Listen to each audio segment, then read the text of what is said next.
Hello, and welcome to the Empowerography Podcast. This is a platform created for women's voices to be heard and a place to share their stories, journeys, and successes with the world for the purpose of helping other women who might be on similar journeys. We are empowering women one episode at a time. I'm your host, Brad Walsh, so kick back, grab one of your favorite beverages, and enjoy the stories.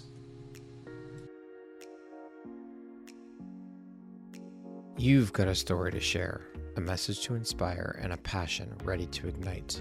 But where do you start? The world is waiting for your voice.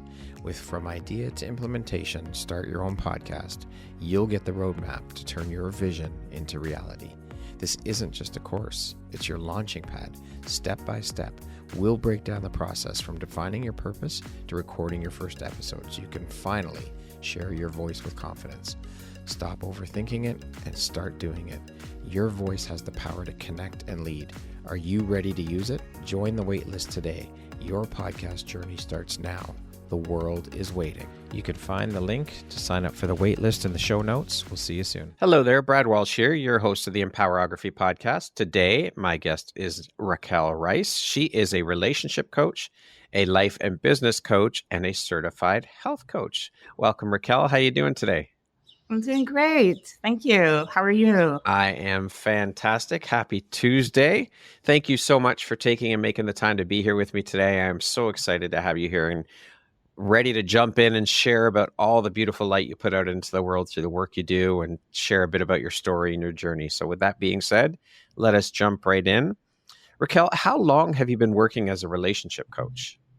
So officially, I've been working as a relationship coach for about 6 years, but I've really done that way before.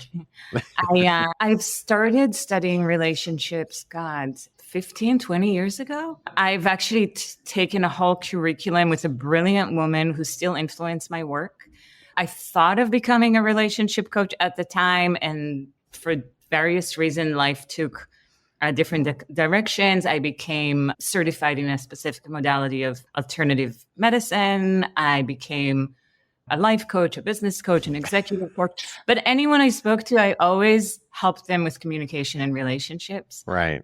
For my own fun and personal education, it's always been about relationship. And finally, there was different things that led me to finally choose to be a relationship coach. One, I was like, this is what I love. And I think in my mind, I thought that executive coaching is more valid than relationship, but everybody needs help around relationship, myself included. I would not go and study all these relational skills if I wasn't looking for answers myself. And then when I found these answers, they were not intuitive. They were actually counterintuitive. And I just knew that everybody needed that information. So yeah. I mean, we all have relationships. It doesn't just necessarily mean romantic relationships. There's friendships, there's relationships with our siblings, our parents, our grandparents, all of these different things. So yeah, it's definitely needed for sure. And so what were you doing before you made the jump into entrepreneurship? And what was the catalyst for that shift for you into the entrepreneurial world? So I've been a serial entrepreneur. I started working for myself very early on. I actually was a photographer. Okay. Yeah. And you're speaking my language now. Are you a photographer? Yeah. Oh, I did not know that. Yeah. I was a photographer and I actually was doing wedding photography. So one of my tagline is have your relationship feel as good as on the outside as it looks on the outside. I was doing very lucrative, very, very beautiful and very international weddings. Mm-hmm. And now I'm ensuring that your marriage actually lasts and thrive. Yes. But I mean, obviously being a photographer, you're self-employed, but I actually worked for a very successful female photographer. And she was very instrumental in me jumping in. I actually did not have strong, successful female role model growing up. I grew up in a pretty conservative community. My dad is very successful, very accomplished. And here I was working for a woman who I just remember I was very young and I was just like, first of all, her work was so free and so creative. And I was just like, are you allowed to be that out of the box? So that opened me up so much. And she also just charged amounts that I was like, I couldn't even fathom. And I was just like, are you allowed? I guess so. So that was a good start for me. Yeah.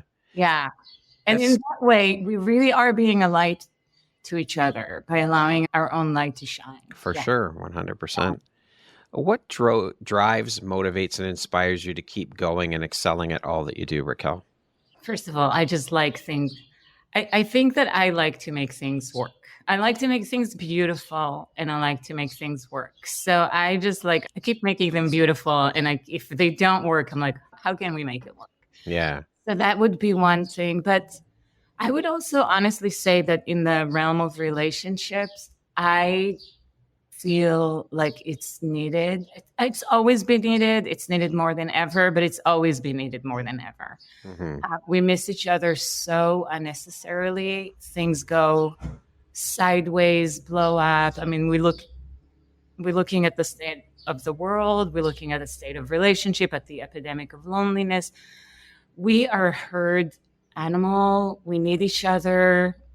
We actually are most independent when we are securely interdependent. And I just see relationship turn around fairly quickly with the right lens and right perspective. And I really feel like I feel privileged. Yeah. I want to dive into the whole coaching thing. I've heard a lot of people say that most, if not all, coaches have been through their own personal struggles and journeys before making the leap into coaching. And I mean, of course, we as human beings, we've all been through our shit. We've all had our own struggles and our personal journeys.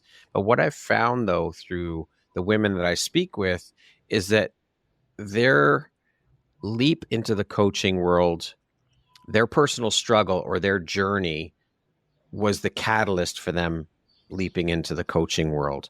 Can you share a little bit about your own journey that sparked that jump into the coaching world for you? Sure. Yeah.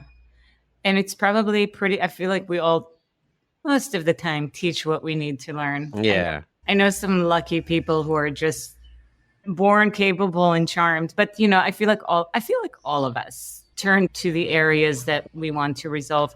So for me, as I said, it started with a friend turning me into this one particular. I don't think she even called herself a coach, but she's definitely a coach from my lens today, and it just changed my life so profoundly. This woman that I studied with, she was actually coaching through the lens of the differences between men and women. And she was calling it the difference between a testosterone operating system and an estrogen operating system. That's an interesting way to look at it. Very science-based and very impactful. So for me, like I've had struggles in relationships. In all of my relationships, not just romantic relationship. And everything changed. My relationship with my dad, my relationship with my brother, my relationship with men that I worked with. I got into a loving long-term relationship. I would tell my now ex about it and and there's so many things, so many areas that I would stumble on that suddenly had a solution. And I even would discuss some of it with my ex and he would always be like, I need to call her and thank her. Things that he didn't even know about, understand himself. I feel like so much of the work that I do, I had that experience when I studied yoga, where I felt like I would forever be indebted and full of gratitude to my yoga teachers because they introduced my body to me. And I feel the same about being a relationship coach. There's part of ourselves that without actually proper clarity and attention, we just can miss. Yeah. My second go around into relationship was because the end of that long-term relationship that I thought was forever. And I couldn't understand how, with all the tools that I had, with all the information that I had, like, how did we get here? And it was so confusing that I just had to go and learn more. Yeah. Yeah. How have these experiences then helped shape the Raquel you are today, both personally and professionally, would you say? It definitely gives me an enormous amount of compassion to anyone who ever went through a divorce, to anyone who ever went through to all of us, really. It was an experience like no other, dismantling families and homes and the humility of, I mean, it was very clear and very easy to point the finger of what someone else did wrong, but to see it, my part in the equation was just required me to expand in major ways.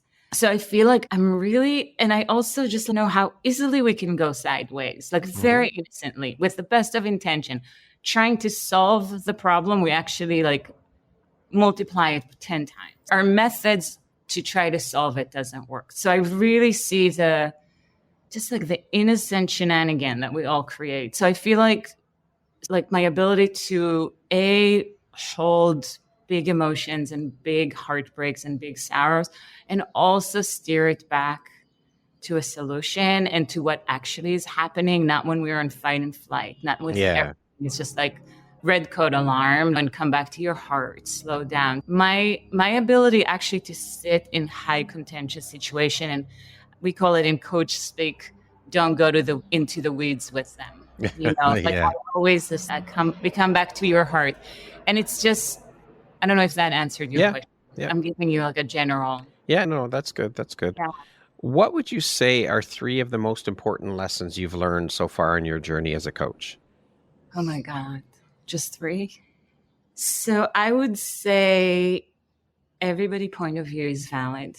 When you assume goodness, even if the actions look terrible, when you actually, let's just say curiosity, understanding, not just jumping to assumptions, assuming good intent.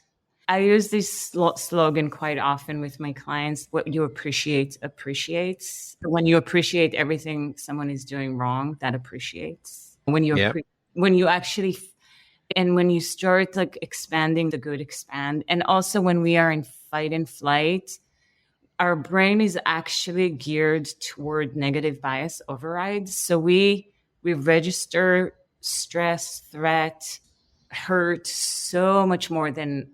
So that is an orientation that I mean, it's the basis of all my work. I think trusting the client and their goodness, like when I speak to that part it just allows it to come online. I think it's just like when we are safe, we are good. I would just say that. People ask me all the time, they're like, you must be seeing horrible things. And I'm here to say, I actually see how good we all are and how we all want to love, and we really don't know how, and we're really scared, and we have a lot of emotional armor. And when we are safe, like so much is possible. It's really nice. And I think that another lesson for me is to stick. It's funny because a lot of the work is what happened in the space of commitment. When you actually work, and I'm not saying that every couple is meant to be together. Some couples are better off not together. But the work that we do is in the space of a commitment. So a commitment to a process. And it can be a 3 months or a 1 month, whatever they're capable of doing. Yeah. But for me also to stick with couples, it goes both ways, because sometimes it looks really messy, but they will come back the next week and like they had the biggest breakthrough and they had such a loving week. It's for me to stay in the mystery and allow a process and allow the collective goodness has been very powerful. Beautiful. I don't know if these are 3, but yeah, that's good. Yeah. What lights you up or inspires you the most about the work you do as a coach? I mean, I think some of it is these moments. I think that also really discovering, I mean, really how easy it is to love each other once we like stop being afraid and like kind of land. Yeah.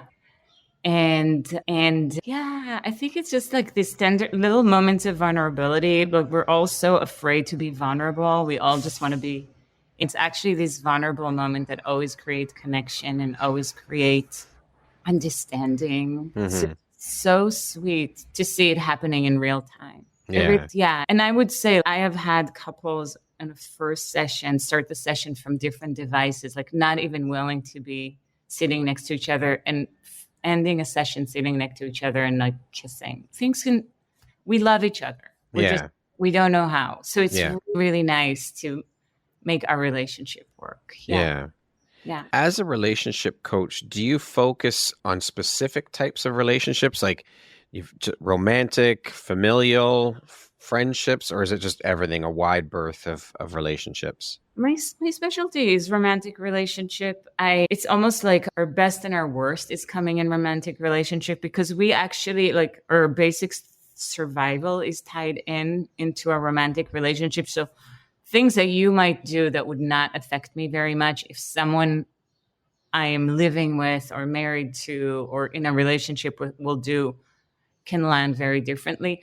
I definitely have worked with other, I've worked with, familial relationship are Mhm. a huge part of it. Okay. I would definitely say that all of the other trainings and experience that I have come in very handy, especially since a lot of my clients are they're high powered CEOs, executives. Hmm. So to understand all of our relationship is impacted by everything, our health, our Yeah. work, and Yeah. everything else is impacted by our relationships. So Absolutely. wider lens. So I've definitely had my clients report back that all of their relationship is Yeah.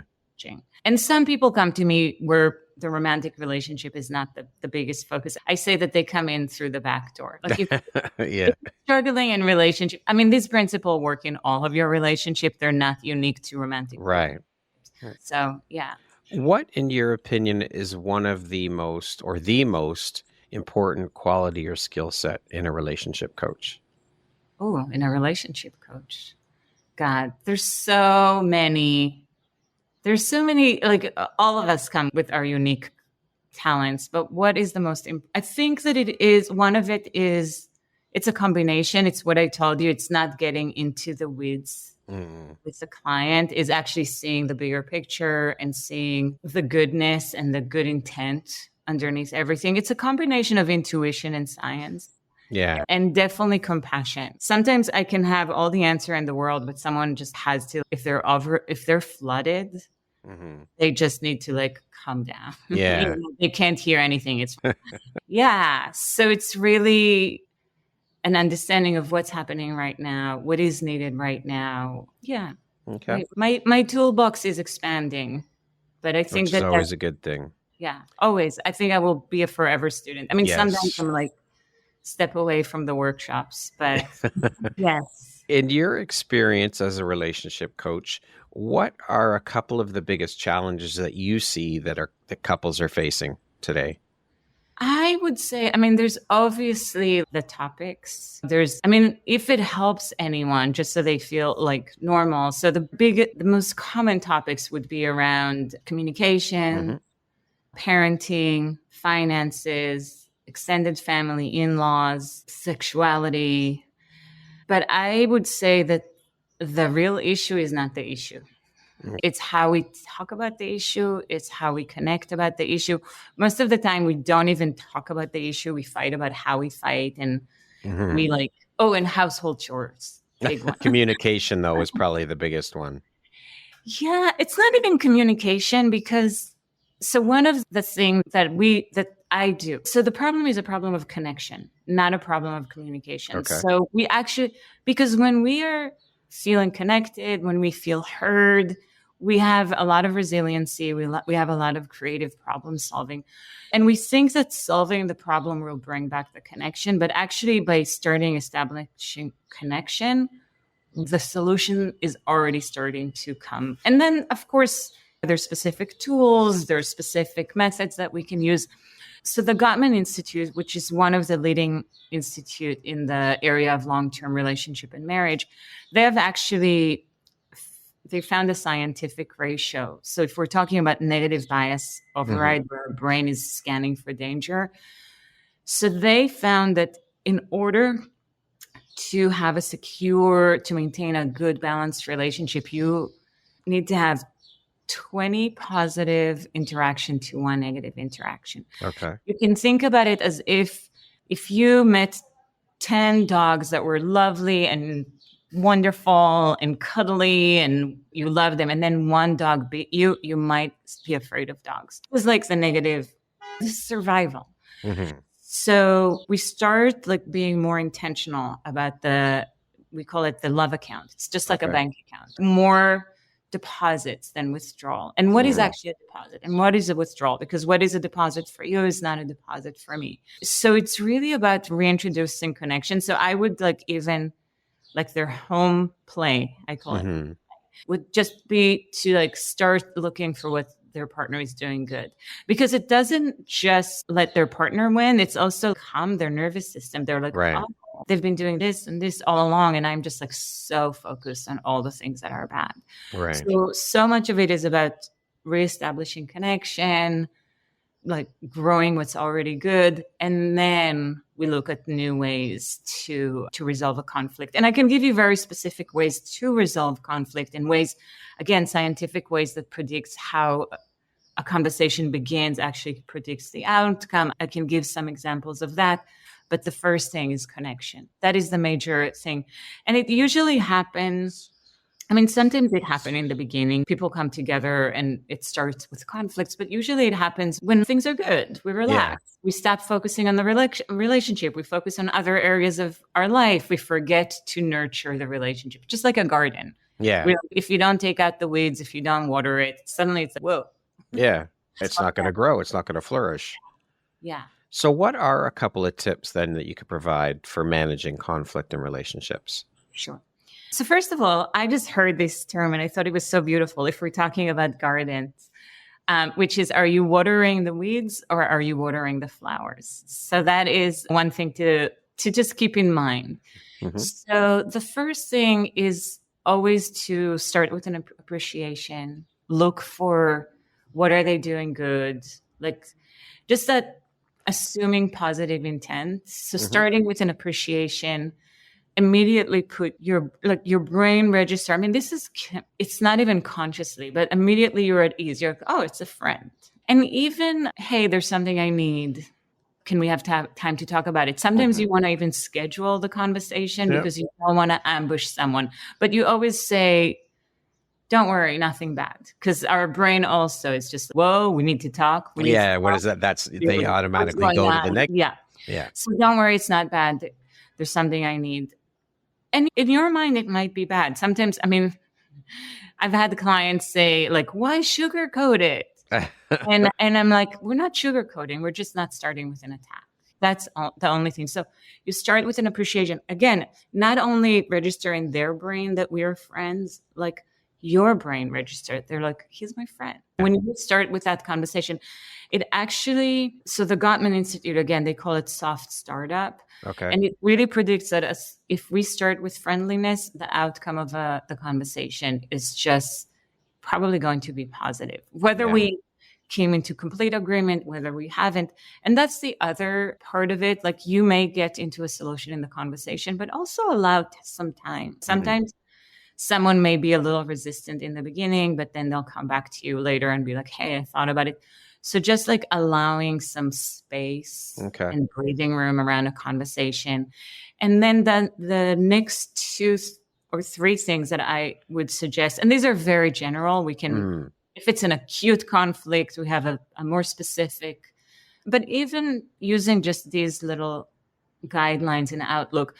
So start by asking for what you need rather than what you don't need.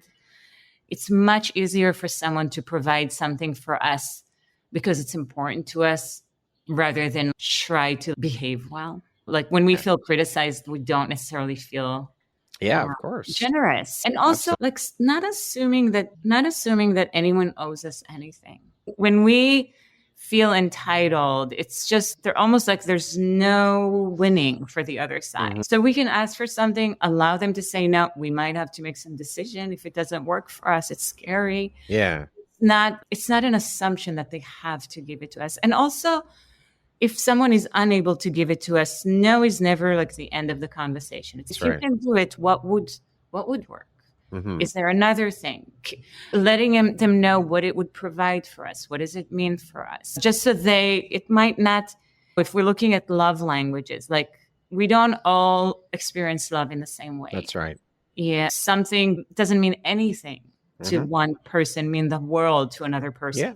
But once you understand, so starting to like really coming out of thinking that everyone thinks like you and everything should operate according to your moral compass, and just more curiosity, allowing different reality, and really using this opportunity to understand each other better. It can actually bring you closer and love each other more. Yeah. Yeah. And even I would say always thank the person, even if they were not able to provide what you want. So painting up your dream, like talking from your dream, from your goals, rather than you do this, you do that. Mm-hmm. And also if you describe your own experience, own your experience, like I assumed, I imagined, Yeah. I heard, rather than like, you don't want to put each other on the defense. Yeah. And always thank them for their time. You'd be surprised. People sometimes come back 2 months later. But when they're not feeling ambushed and ostracized, there's just so much more generosity that can happen. Yeah. I've seen and heard a lot in the last few years. People I've come in contact with and hear about it quite frequently is that it would seem that divorce is becoming much more common today. In your opinion, what do you think the main cause of that is, and why is it happening so frequently in society? God, so many factors. I mean, I would say that, first of all, it's just more accessible to us. It was not accessible. It wasn't accessible. It wasn't expected. People were like gritting their teeth and staying married. But I do feel like we really do miss each other. We do miss each other. We do live in a society where there's this even like, I deserve and this is my worth. The whole entitlement thing. Yeah, and we do deserve and we are worthy, Sure. but we're worthy of like actually working through things, and we're worthy of trying to see what's underneath it. And what I tell couples, conflict is growth wanting to happen. Like in business, like when you hit a challenge, like you can say, oh, I'm not meant to do this, or you can be like, okay, what is needed from me? Yeah. And again, I am not saying every couple and every situation need to be worked through, but more often than not, we give up too soon. And we give up on deep friendships of people that we love. We're just uninformed in the area of relationship. And I think that also, I mean, usually we miss, I mean, there's many reasons for couple, but like, it can be life stress. It can be a major event. It can be, I mean, it can be so many factors. Yeah. And by the way, a stressor can be a good thing. It can be a child. It can be a promotion. It can be a move. Stressors are, I mean, we think it's something bad, but sometimes it's just a life change that requires us to grow in ways. Yeah. How do you help couples navigate the aftermath of infidelity, and what steps can they take to rebuild their relationship? First of all, the compassion in the world for couples. It's its own process. It really is its own process. It's a kind of rupture in trust and an experience of betrayal. And I mean, there's like everything, there's two sides to it. But for the person who experienced the betrayal, it can be extremely disorienting, which is something that needs to be addressed. So we go through a lot of what I go through with every couples, but there's added layers. I mean, I feel like we don't have time to cover all of it, but there's just added layers of honoring and understanding the experience, and also like tenderly holding the two of them through it. But the first thing that needs to happen is for the partner who's just experienced, it's almost like a loss of reality. It can be completely like your whole world has been shattered. For sure. To have some sense of sanity and stability. And how can couples maintain their relationship and intimacy while raising children? Probably they need to be intentional about it. I mean, we hear about date nights, and I'm a big fan of anything that you can do to create that connection. But sometimes you have to find shortcuts so we have like turbo connection boosting. So again, the Gottman Institute they actually have a show called Small Things Often. Okay. So what create trust is actually the real small moments in life. Someone says something, you turn toward them. Even if you don't have time to discuss it now, just say, hey, I heard you. Can we talk about it later? So just a little moments in life when we feel like that we are heard, that we are seen, that someone cares. So it can be very small gestures. So even finding with each other, what are the things that would make the most difference? Because at different times, there's certain things that would just mean more to each other or make a bigger impact. Also, beginning and ending are super impactful punctuation points in the brain. So just how we start our day, saying goodbye, sending a loving text, or how we greet each other. It can be just like small intentional moments that create a safety and a trust. And then, but I would definitely say that there's quite a bit that needs to be negotiated and understood. I think that's, if you work a system together rather than assume, then you feel like you have a partner, then you don't have control, then you don't miss each other in the many stresses of life, especially because this is a time of life that usually there's many other life changes. You move, you buy a house, you are deeply into your career, building your career.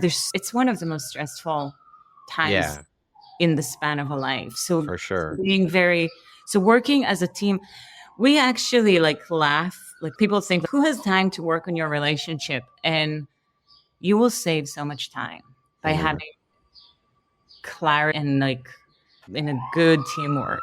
So working your system. It's a new system. So working it together. Yeah. Okay. How do you coach individuals to express and address unmet needs within their relationship? So your audience won't be able to see it, but I'm going to do a show and tell. So I actually have a feeling sheet and a need sheet. We actually refer to it. And the first thing that I do is just have them look at the feeling sheet and identify what they're feeling. And that doesn't even have to be in the presence of their partner. We're expanding our emotional vocabulary. It's like all of us, we have 3 go-to feelings. We're happy, excited, sad, angry. But when you start and looking at this and you're like, oh, I feel distant, I feel exasperated.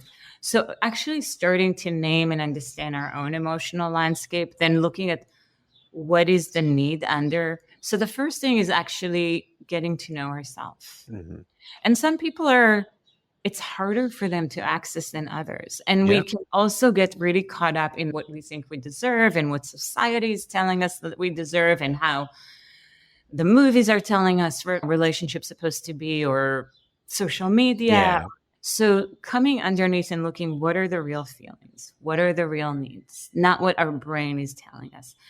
And then again, I mean, some of the tips, I gave you some of the more kind of universal, easy to grasp. Implement, But really starting from just talking about what is it that I need, what it provides for me, what is the dream, is so much more inspiring than complaining, demanding. I mean, this is something that we all do. I always find it so funny. I'm like, why do you think that pointing to someone how horrible they are would make... It's not going to help the situation at all. Yeah. It's just going to ignite things. Yeah. It's like pouring gasoline on fire. Yeah. Yeah. So you stop the fire. The first thing you do is you stop the fire, and then you ask for things, and people appreciate it when they know what you need. You also want to appreciate them when they give to you. Actually, one of the bigger factor, like in apologies and apologies and repair are super important. But one of the biggest, so the person who actually controls the repair is the receiver, not the giver. You can give a very clunky apology, and if your receiver is like seeing your good intent, things, and you can give the most perfect apology, and if the receiver is just like holding on to their hurt and fear very innocently, they're trying to protect themselves, they're really afraid that it will happen again, but that would actually, someone can get tired, you know. Yeah. So paradoxically, it is very important to make a repair, but it's also really important to receive. So learning how to receive. So everybody come with their own challenges. Some people are having a harder time accessing their inner world So we will learn about it. We will work about extending that. Other people are just like, we're now in the attachment style conversation. An avoider, it's a lot harder for them. An anxious attachment wants to talk, and they actually need to sometimes hold back a little bit. Yeah. Space and hold themselves and their needs rather than expect it or demand it for someone else. So it's really each person learn their own lesson of opening up and holding space within themselves and then approach their partner. Okay. Yeah. What unique challenges do non-traditional relationships face, like polyamorous or long-distance relationships, and how do you approach coaching in those contexts? Like everything else, I think we thrive in clarity. So if you, it can be I'm giving you an example now that is not about, can be about very normal heterosexual or non-heterosexual, like even planning a trip. When you're clear ahead of time, what do you need? What do I need? What are the possible pitfalls? What are we planning to do?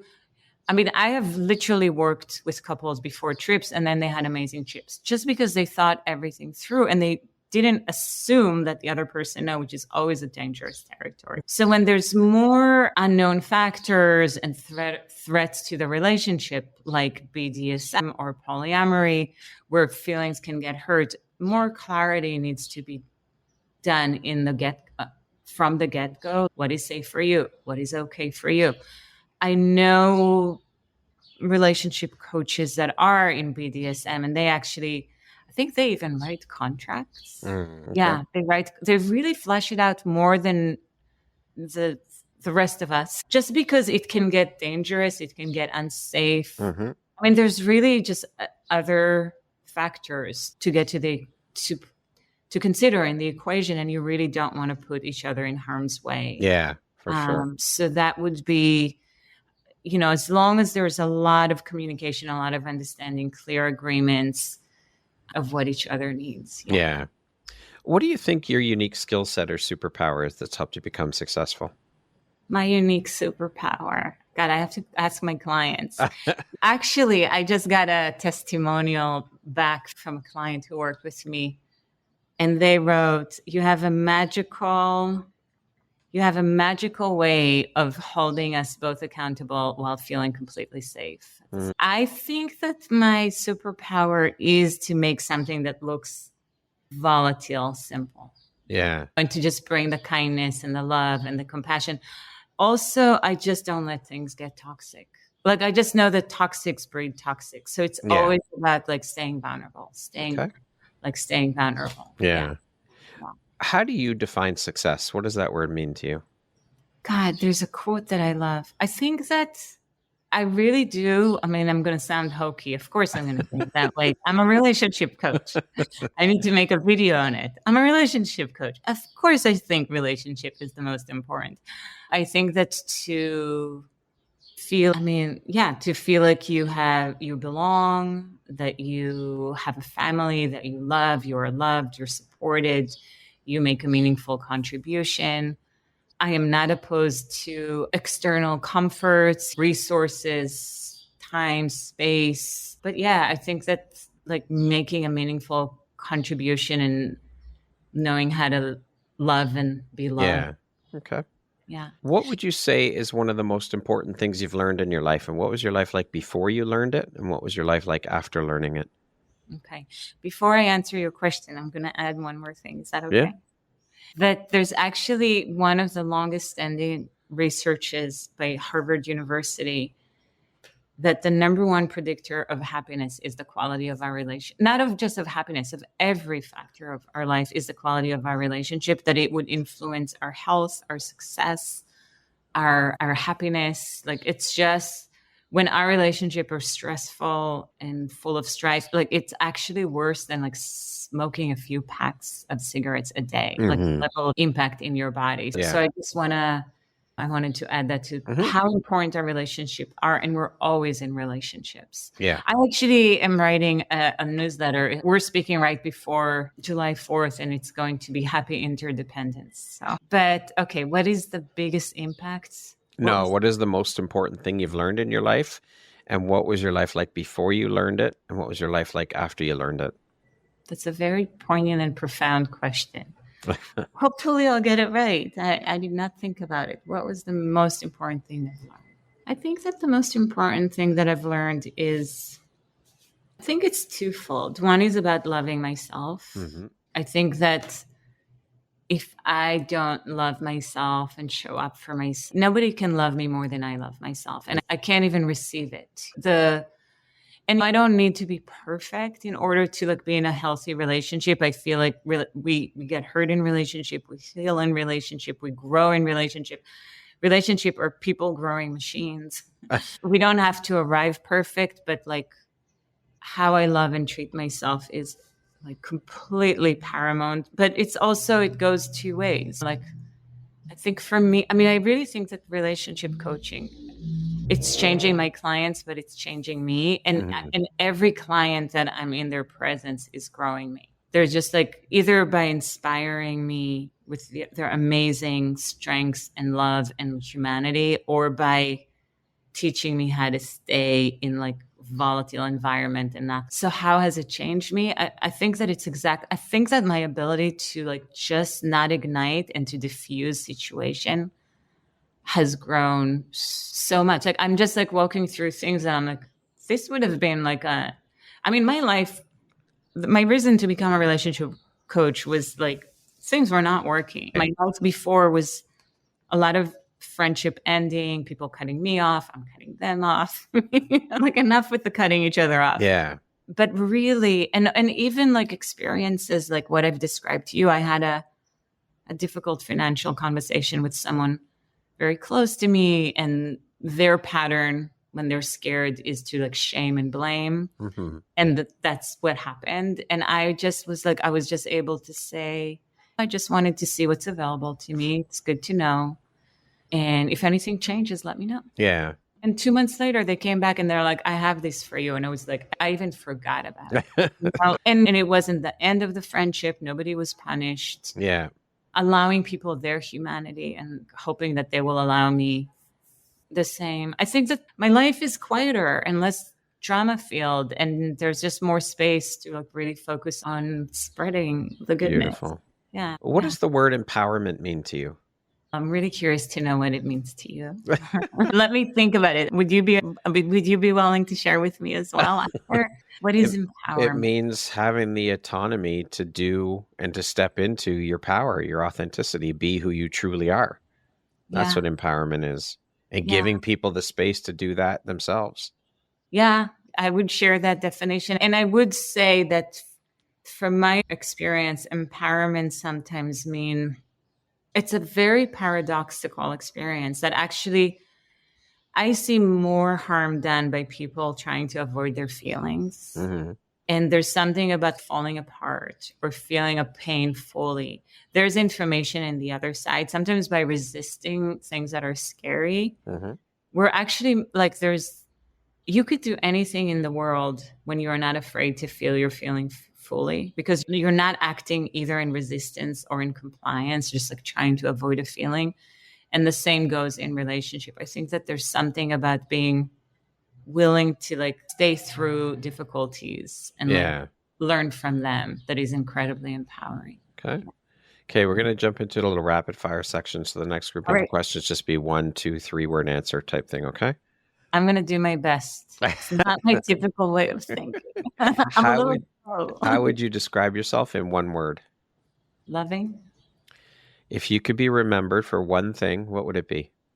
Can I say 3? No, 1. Yeah. I would say 1, fun, loving. Okay. Fun, loving, gentle. Okay. If you could teach the world one thing, what would that be?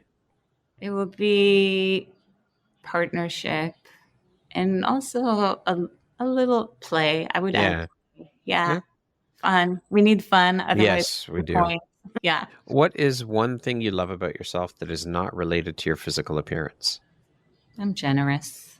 If you had a theme song that played every time you walked into a room, what song would that be? Oh, I wish I had more time to think about that one. My theme song, I don't know. Okay. Okay, that concludes our rapid fire section. Now back to our regularly scheduled program. I threw in a bonus question that I did not send you ahead of time. If you could take one feeling or one belief and bottle it up and give it to people, what would it be? It would be, I want to say ease, Okay. or equanimity, or safety. Okay. You know what? No, scratch that. Delight. Delight. Okay. If you could step into my shoes, what question would you have asked yourself that I didn't ask you? You asked me a really good question. What would I ask me? I'm still stuck on the theme song. What is my theme song? Because I do like theme songs. What would I ask me? I guess I would ask me, what would you tell a couple who's struggling right now and is not seeing it through? Okay, go ahead. And I would just say, get help. There's people that have dedicated their life to studying it. You don't have to struggle. There are solutions. There's so many tools. You don't have to have all the tools. Like just one change can create a difference. I am seeing it every day. Like I'm seeing exactly what you said, Brad, that just by not igniting the fire. Yeah. So much love and generosity can come out. Like just one, or maybe having a loving boundary. Like you don't know. One thing and one person. That's actually another thing that I didn't. One person can change the relationship. I actually work with more individuals than couples, and I see that sometimes it's even more effective and more fast than when one person makes that decision. And I actually see how much their partner influence, and they start mimicking them. Right. They really are changing the culture in their relationships. Yeah. So I just want to tell you that conflicts are growth wanting to happen, and there's just the adventure just begins. Most couple give up at that stage. And we actually look at the 5 stages of a thriving relationship. Stage 1 is romance. Mm-hmm. Stage 2 is power struggle. There's 3 more stages that are like amazing. Everything good is in the other side of conflict. Yeah. What is your why, Raquel? What is my why? Because for me and for the people that come to me, life is so much more fun and sweet and rich when we love our relationships and our home, and we know how to get along with our fellow humans everywhere. Mm. Yeah. Okay. If you had the opportunity to sit down and have a 1-hour conversation with one woman, any woman in the world, who would it be and why? One woman, any woman in the world. I have had some conversation with some of my heroes. I actively seek them. I adore Michelle Obama. Okay. I have to say that. Michelle Obama. And I love her last movie with Oprah, where she openly talks about marriage and success. I just find her to be real and empowered. Okay. Yeah. If you could go back and give your younger self one piece of advice, what would that piece of advice be? I would tell her, what would I tell her? I feel like I talk to her all the time. That's a good thing. I really do. We all reparent ourselves in some way, in some level or another. I would tell her to trust herself. I would tell her how lovable she is, that she doesn't have to try hard. Beautiful. Lastly, Raquel, if you were to deliver your last 30-second speech to the world, your tribe, your people, your corner of the world, what would that last 30 seconds sound like? What words of wisdom would you impart? I need more time for that. I can't. If I delivered my 30? No, I need more time. This is something I need to think about. Think a lot of it. Yeah. Okay. Yeah. Raquel, thank you so much for taking and making the time to be here with me today. I am so grateful to have had the opportunity to sit down and speak with you and share a little bit about the beautiful light you put out into the world through the work you do, share a bit about your personal story and journey. And I am grateful to have you as a member of the Empowerography community. Thank you for all that you do. I appreciate you. Thank you. It's a pleasure to be here. Thank you.